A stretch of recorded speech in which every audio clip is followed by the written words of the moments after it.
আমার মেয়ে মশলা বাটছে শিলে। হয়েছে বাটা? কত দূরে রান্না? হ্যাঁ কি ওটা কি বাটছো? জিরা?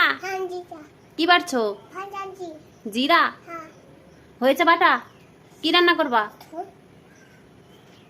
দেখো এখন জল দেবে জিরার মধ্যে।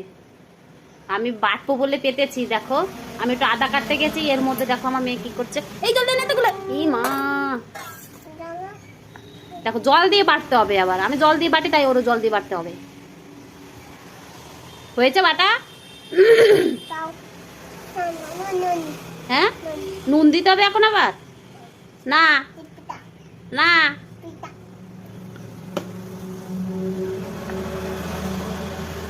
জামাইরে রান্না করে খাওয়াবা? জামাইরে? আর কারে খাওয়াবা? হ্যাঁ খাবো, রান্না করো, খাবো। রান্না হয়েছে সবে তো মশলা। কখন রান্না করবা তুমি? এখনো মশলা বাটা হয়নি কি? না না না না নুন দিতে হবে না। এই এই মেয়ে নুন দিতে হবে না।